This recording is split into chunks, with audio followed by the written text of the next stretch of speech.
Hello, everyone. It's a pleasure to host you again at the Taiwan Israel Innovation Summit at the 2022 Computex show. Computex and Innovex are the leading stages for showcasing world-class technologies and innovation. The Taiwanese industries are remarkable, showcasing strength and amazing growth built on solid foundations of elite innovation and technological capabilities. In recent years, Taiwan's leadership is paving the industry's way towards the future. With the vision for smart technologies and superior value proposition to ensure Taiwan's leadership position on the global stage. A key element is the ability to embed and engage with external innovation, especially early-stage technologies, mostly with startups. Taitra is an important partner for Taiwanese companies in assessing and connecting with startups. This is why Taitra launched the Taiwan Trade and Innovation Center in Tel Aviv back in 2019 as the Taiwanese hub in Israel's startup nation, enabling Taiwanese companies to work with the Israeli startup ecosystem. This is our second annual Taiwan-Israel Innovation Summit. We will introduce great speakers and will present the exceptional Israeli startup ecosystem and the great opportunities Israel-Taiwan partnerships are offering. First, Mr. Dennis Ban, All Cloud's managing partner, one of Israel's most accomplished and seasoned venture capital professionals, will share his perspective on the Israeli technology industry. Then, we will discuss collaboration to integrate Israeli technology to add visibility to their production process and more topics. In the past 3 years, Taitra's branch in Tel Aviv has been working with some of Taiwan's largest corporates, which are scouting for technologies and creating impactful partnerships. Taitra is happy to set up the summit and welcome you to learn of the possibilities of engaging with Israeli innovation. Enjoy the event. I welcome you to reach out to us and our Tel Aviv branch with any inquiry regarding Israel and our innovation programs for Taiwanese corporates.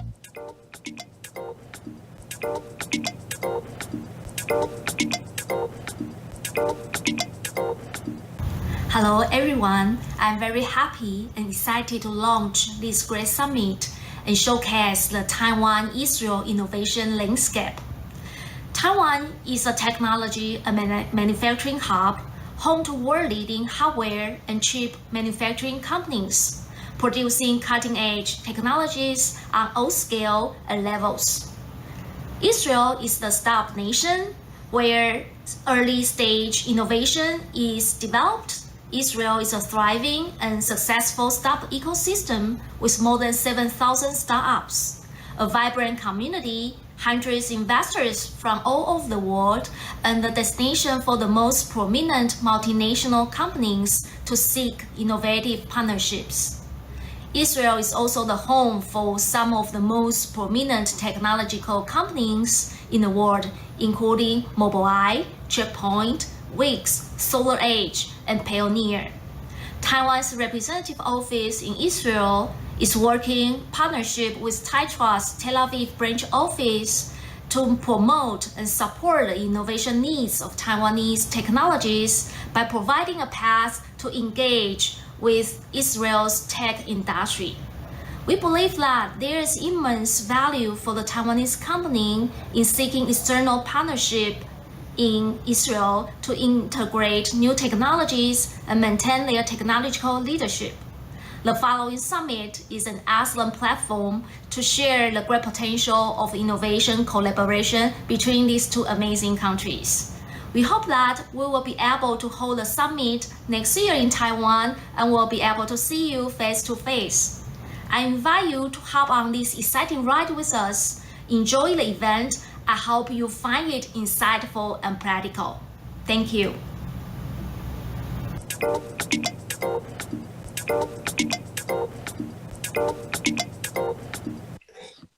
So hello Taiwan, hello Computex, 2022, and hello, Taiwan Israel Innovation Summit 2022. First of all, allow me to extend my most heartfelt thanks to James Huang, the chairman of TAITRA, Emma Young, the director of the Taiwan Trade Innovation Center in Tel Aviv, and Shani and the center's Israel team, and of course the Computex team at TAITRA. So let me share my screen. Give me a second here. Well, the original title of my presentation was Invest in the Future. But I think every time I speak or I've been interviewed in the last 3 months, the first question I'm always been asked, what's going to be in 2022? And I think the short answer is that it's going to be a year of volatility and uncertainty. So I'm sure all of you have been following what's happening on the public equity markets, the S&P down, tech even more. I've seen this last statistics that 50% of NASDAQ is down with more than 50%. That's a crazy number.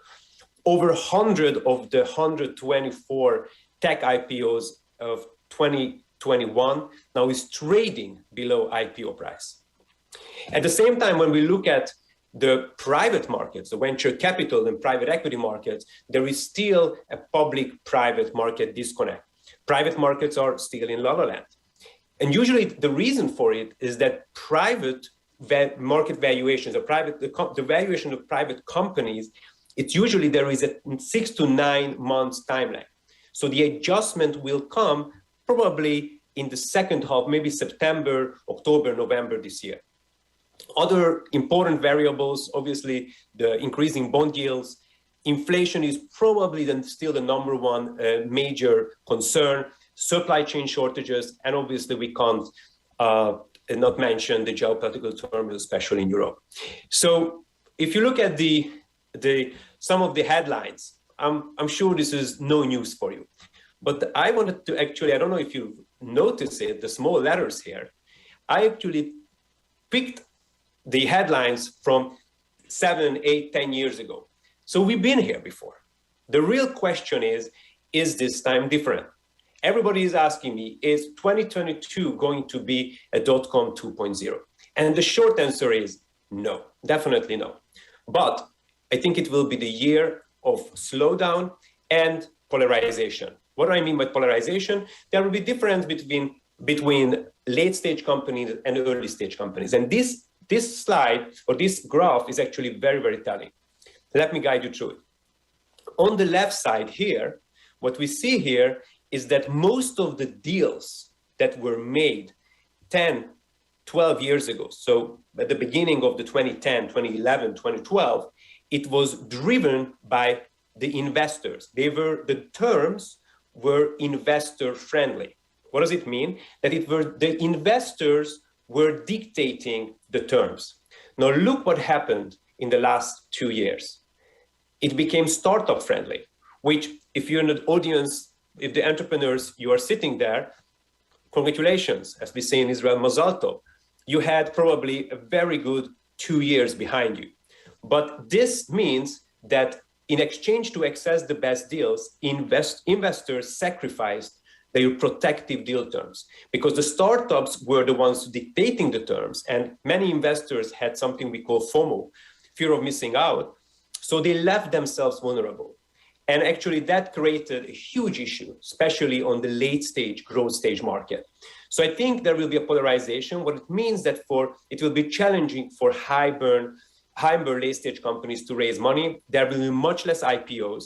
Well, actually, the good news is that historically, when you look at the tech IPO markets, it never stayed closed longer than 3 to 4 months. So already we are in May. I still think it's going to be probably longer, but historically, the IPO market's never been closed more than 3 to 4 months. So maybe there is a light at the end of the tunnel. However, term sheets will be pulled or renegotiated. There will be down rounds. And I think it will be very difficult for these late stage high burn companies very difficult to raise money. And if you look at the global funding, we already see that there is a trend, a downward trend. However, we still know that there is a lot of dry powder on the market that must be deployed. And I think the real beneficiary of this will be early stage companies. Israel has been one of the world's most innovative countries, basically every single year. And we had an unbelievable year last year. It more than 2.5 times hit the record year of 2020. And even the first quarter, we had very good numbers. However, again, I would put this a little bit, there is a little disclaimer here that I think much of this number, it may be actually a spillover from Q3 or Q4. So we should take that number with certain with caution. The most exciting stuff are the Israeli funded unicorns, close to 100 Israeli funded unicorns, which is really definitely the most unicorns per capita in the world. And if it's really try to summarize it, why? Everybody asking, what's the secret sauce? So it's because it's a well-oiled machine, of thousands and thousands of entrepreneurs, over 150 incubators, accelerators, more than 500 VC funds, many of them global and international, a huge amount of multinationals, corporations, CVCs that are all looking for tech scouting, dozens of private equity firms, which is actually pretty new on the market. So that means that even helps the late stage companies.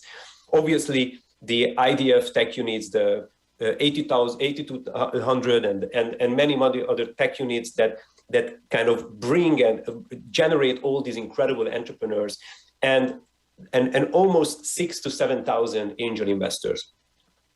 A little bit, let's talk about what happened in the last 15, 20 years in the tech markets.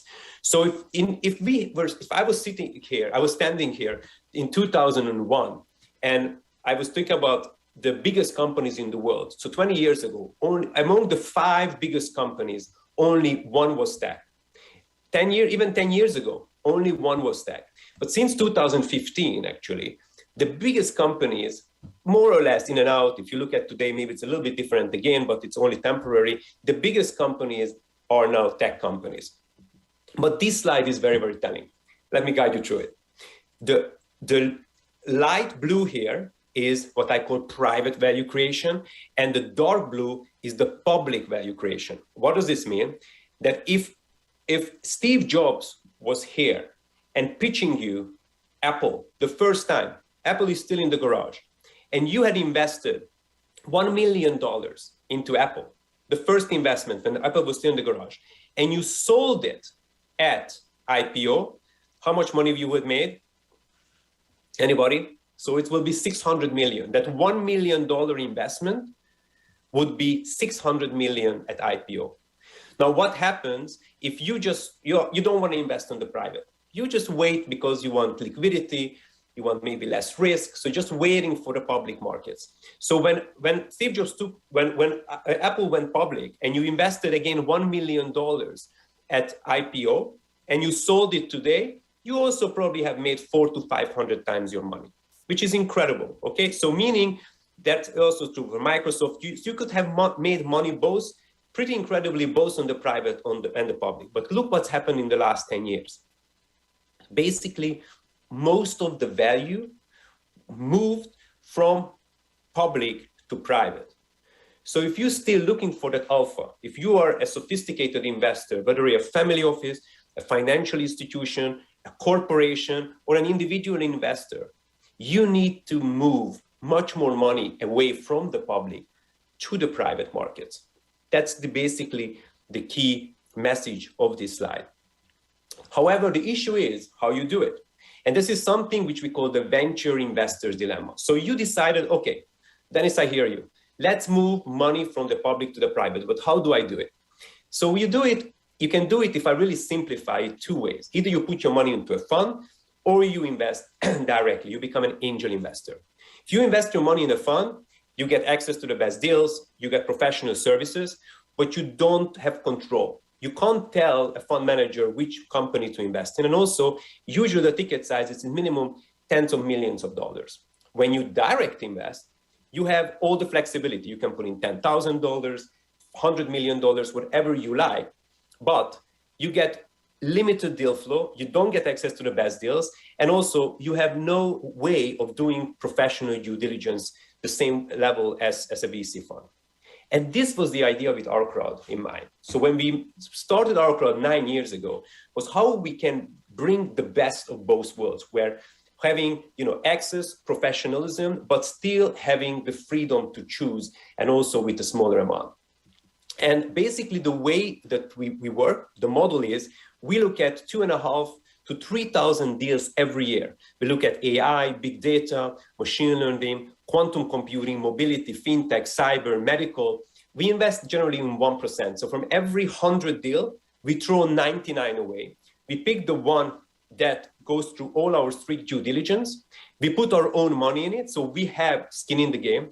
And then we open it up to you, the investors, and you can either invest like a fund. You go in every single deal, or you can just pick the deals that you like.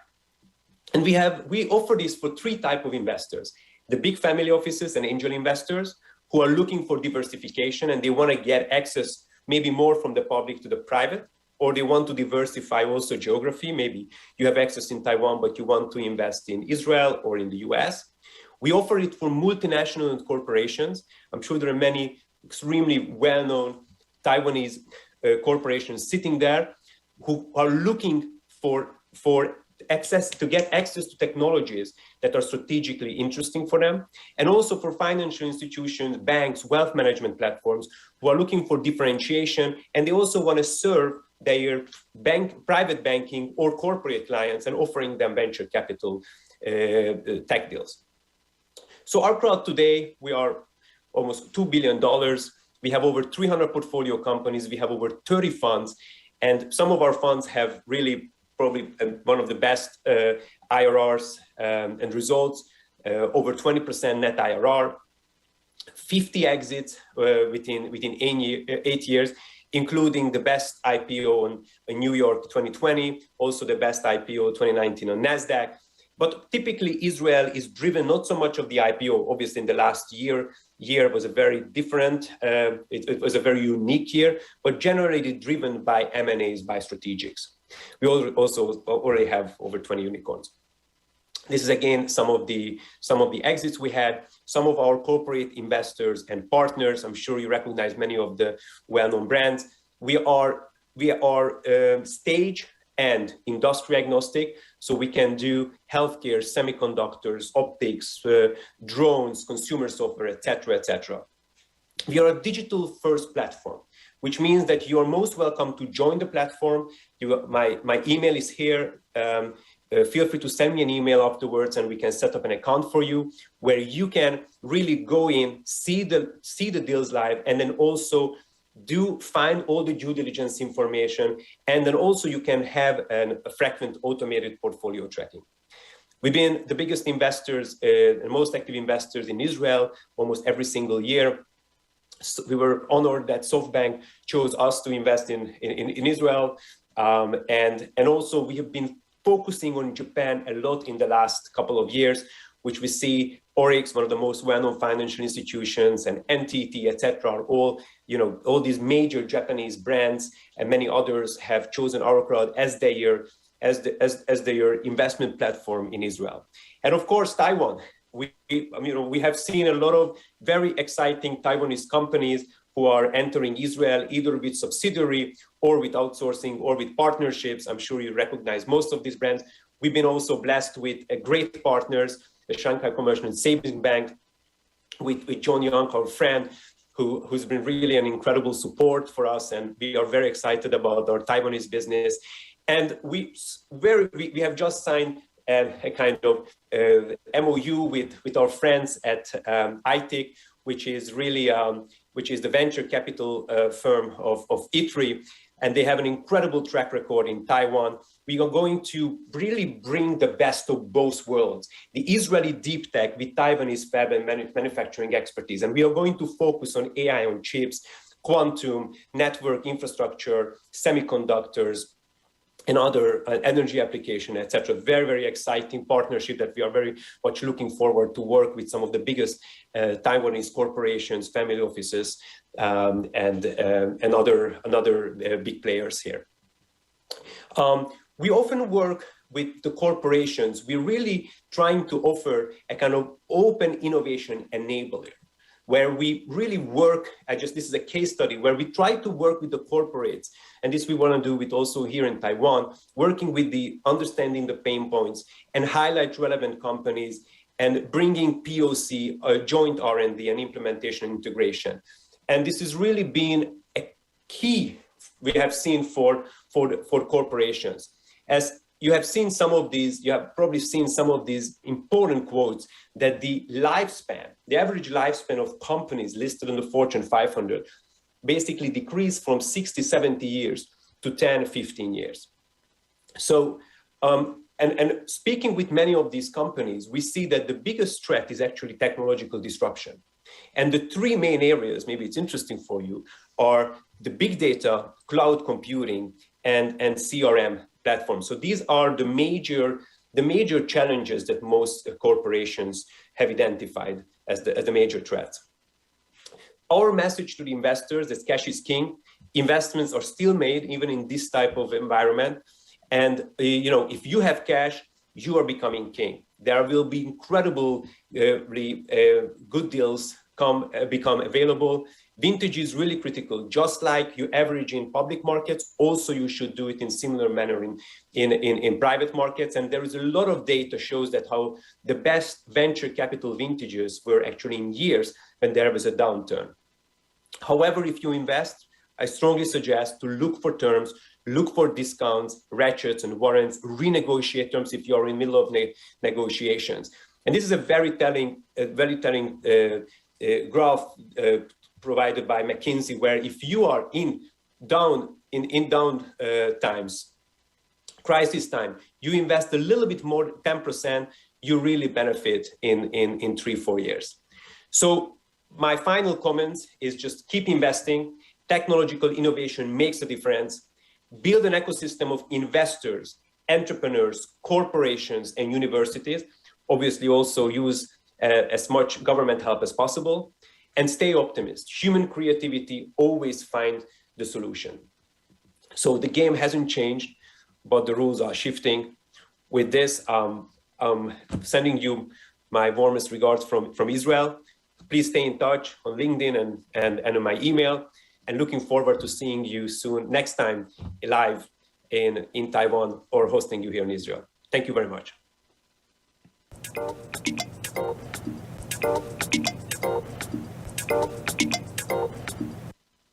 Hello, my name is Onaran. I'm co-founder and CTO of Autotalks, and I would like to share our experience about creating partnerships with Taiwanese companies. Before that, I would like to thank the Computex team for inviting me, and in particular the Tatra office in Israel with Emma Young. So let's go to my slides. And first, a few words about Autotalks.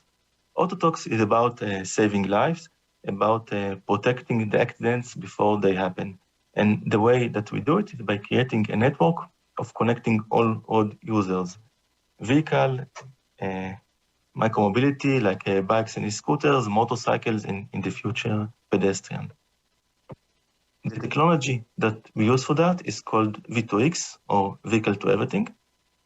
This is the only vehicular sensor that can operate without line of sight, meaning if a vehicle is approaching around the intersection, it's not necessary to view this vehicle. In many cases, you will not be able to view this vehicle in order to get an alert. And this is actually provides a paradigm shift in vehicular safety, which is today based on visual sensor that actually see what the drivers see. The communication is direct, meaning it does not use base station at all or not use cellular at all. And there are two standards globally. One is called CV2X. It is based on cellular communication standard, but it is not cellular. It is still direct communication. And DSRC, which is based on Wi-Fi. Autotalks support both standards. All road users are involved in the communication, of course, vehicles, which is the basic road user, and infrastructure, such as traffic light or a smart intersection where you can have a camera at an intersection, and that camera can see if a pedestrian is crossing the street, and in that case, all the vehicles in proximity will know that the person is walking on the crossroad, and the driver should take care. Now we're going to add also the vulnerable road users, which are the motorcycle, bicycles, and in the future, pedestrians. I would like to show you a short clip of an accident that would have been prevented if there was V2X.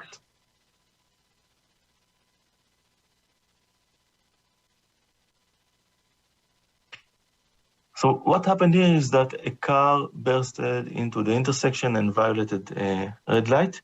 And if the two cars, both the car that are involved in the accident had V2X, then the car that is entering the intersection would have known that now there's a car that is driving very fast, that is not braking, and is about to enter the intersection.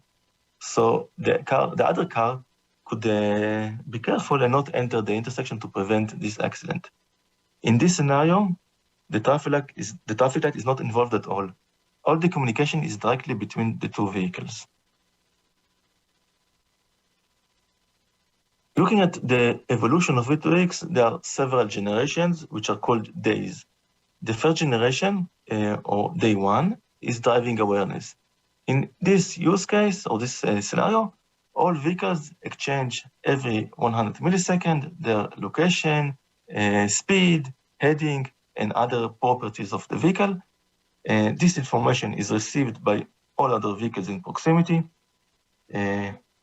In highway, it's more than 1 kilometer. In city, it's 500 meters, and then analyze all the information from all the surrounding vehicles, again, locally by the vehicle. And if there's a risk, that risk is alerted to the driver. In the future, that risk will be alerted to the vehicle, to the ADAS system, and the vehicle can automatically stop. So all the deployments of V2X now are implementing day one. From 2026, we will see day two, the second generation, called cooperative perception, and also sensor sharing. And the idea is that the vehicle exchange, in addition, all the objects which are detected by the sensor. So for example, if the camera of the vehicle sees a pedestrian or sees a bicycle, or even another vehicle, but that vehicle doesn't have V2X, then the information of those non-connected road users is known to the connected road users. So it means that the effectiveness of V2X is much higher. The amount or the percentage of road users which are known by the V2X is becoming very high, so the effect, it actually can prevent more accidents. The last generation, day three, coordinated maneuvering, is something which is more relevant for autonomous vehicle and for the beginning of next decade. Looking at the market, in practically all new cars that are now being developed includes V2X in the RFQ or RFI. If you look at the 10 largest global OEMs, so 9 of them have confirmed plans for V2X deployment. So basically, there's only one OEM which still hasn't moved forward with deployment plans. And the motivation is because of global NCAP. NCAP is New Car Assessment Program, and this is the strongest motivator for OEMs to install features. Naturally, OEMs are not very keen to add new features to the car because those features cost money, and then they need to load the cost of the feature to the customer.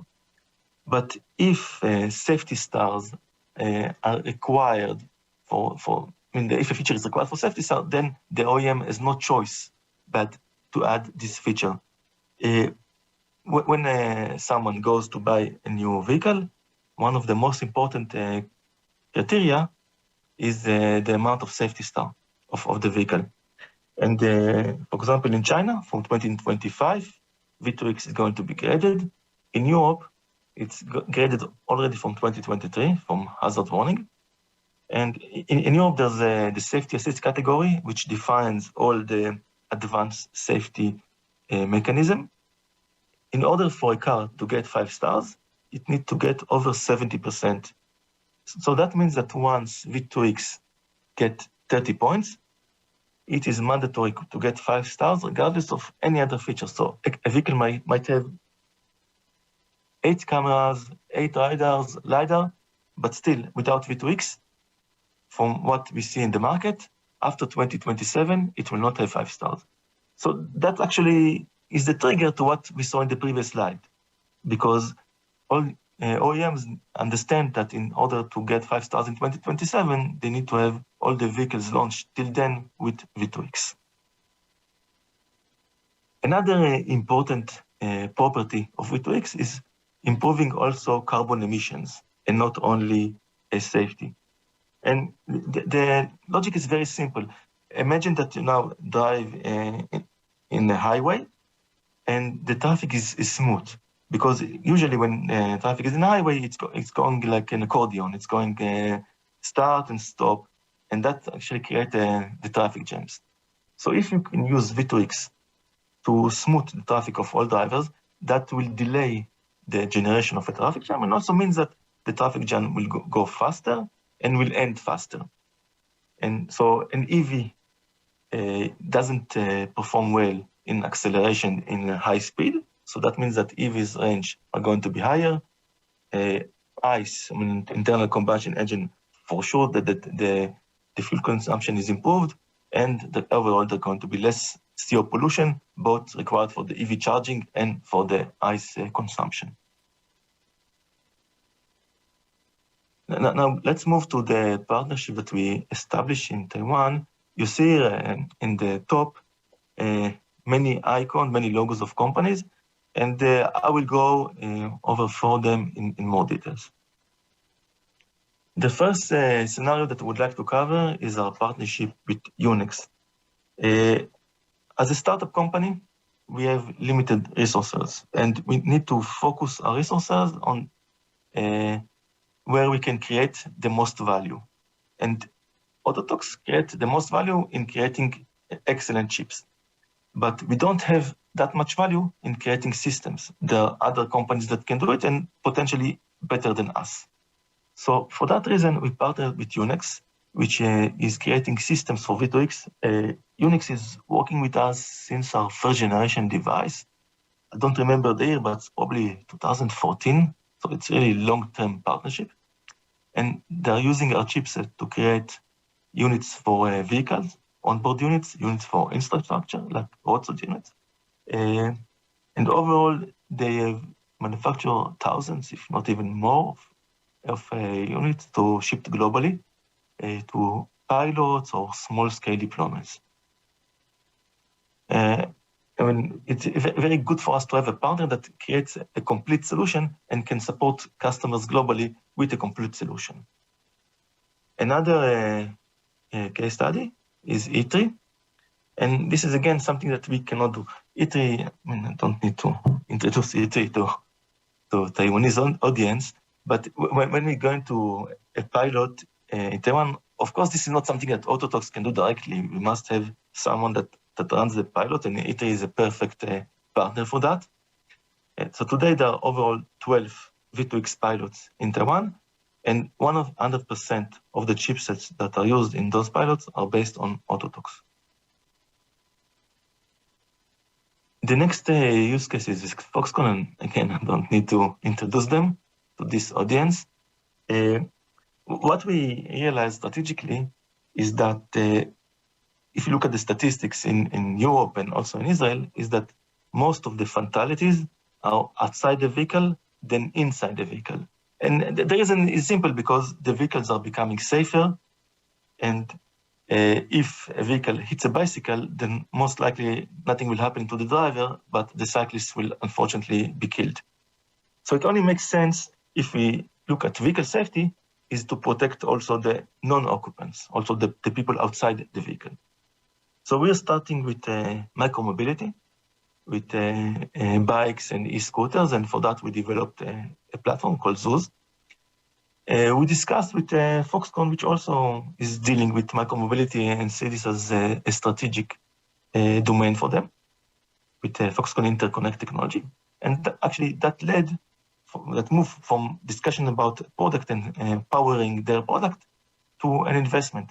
And it's always good for a startup company to have a partner as an investor, because that makes that the ties are stronger and shows greater strategic partnership. The last case study that I would like to share with you is MediaTek. What happened here is that in 2018, the largest cellular modem supplier in the world tried to have an unfair advantage by bundling the cellular modem with V2X. And that poses a big risk for us as a V2X pure player, and on MediaTek as the second largest cellular modem supplier in the world. Today, that risk disappeared, but back then it was a major risk.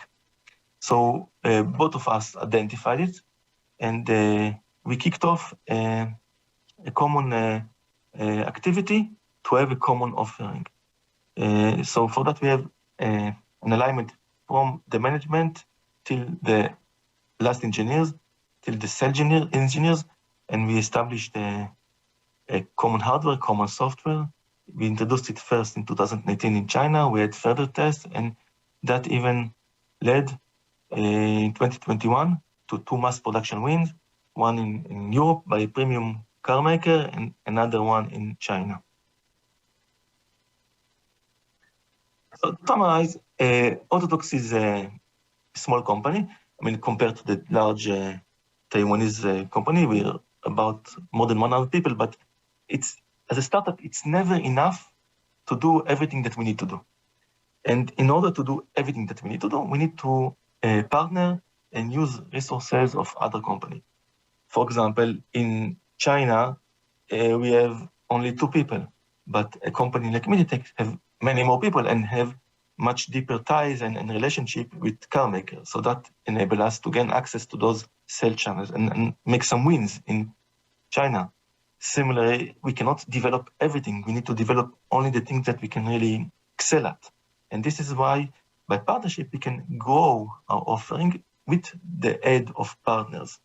And obviously, commercialization, in which Taiwan is much stronger than Israel, because, I mean, as much as we try, we don't have the capabilities of the Taiwanese companies regarding accessing the mass market and productization. The nice thing for us about Taiwan is that there's a long legacy of Taiwanese companies of collaborating with Western companies. So that means that the atmosphere is very open. There's openness for partnership in general. It's not something which is very common that companies are so easy to cooperate with. And also the communication is really great. So all in all, we have very positive experience, and I recommend it to everyone to try and partner as much as possible and with Taiwanese companies in general. Thank you.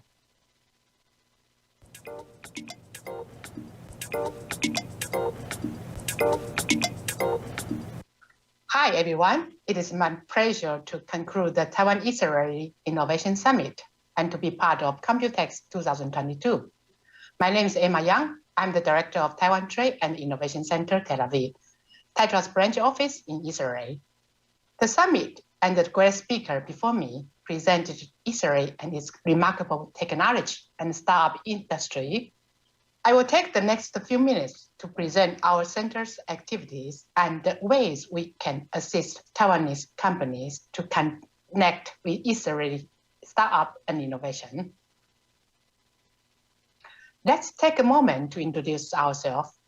Taiwan Trade and Innovation Center in Tel Aviv is one of Tetra's newest branch offices, located at the heart of Israel's startup ecosystem. The branch was established in 2019 with a new core mission to facilitate and create innovation and technology partnerships between Taiwanese corporate and the Israeli technology industry.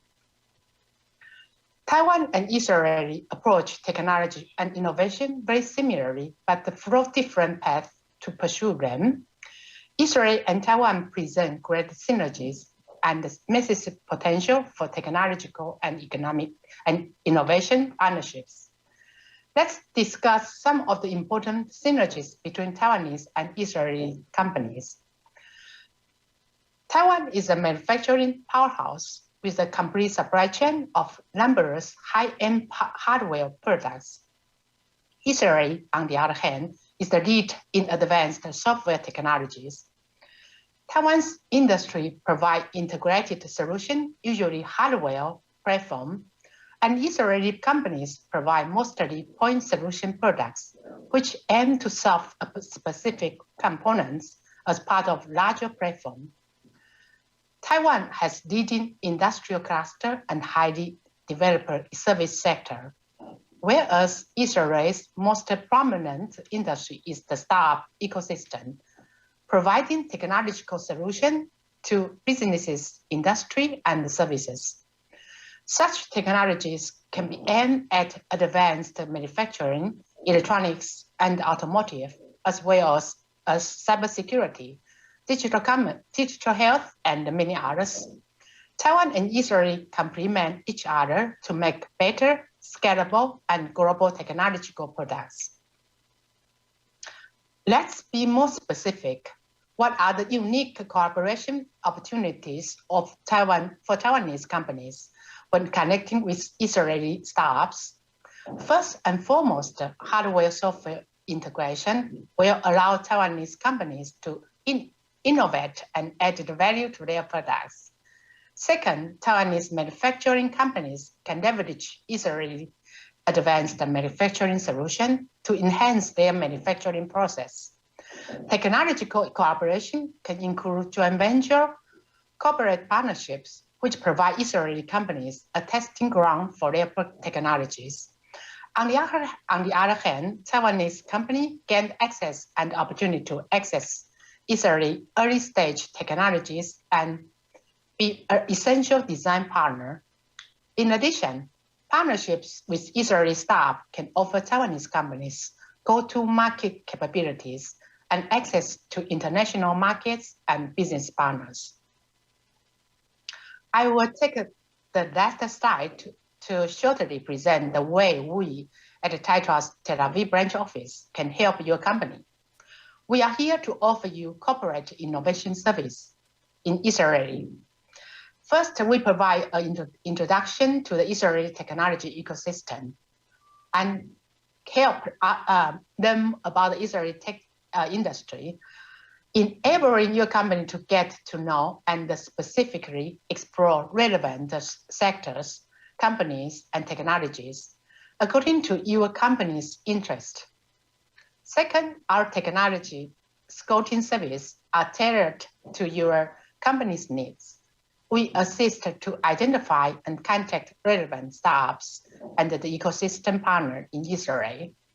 Third, we provide support and assistance in establishing a long-term innovation presence in Israel. In the past 2 years, we have been working with some of Taiwan's leading companies, the most recently ASUS, and look forward to working with many more. Feel free to contact us for any interest you have regarding the Israeli startup ecosystem and technology. Taitra and Israeli branch is your gateway to Israeli innovation.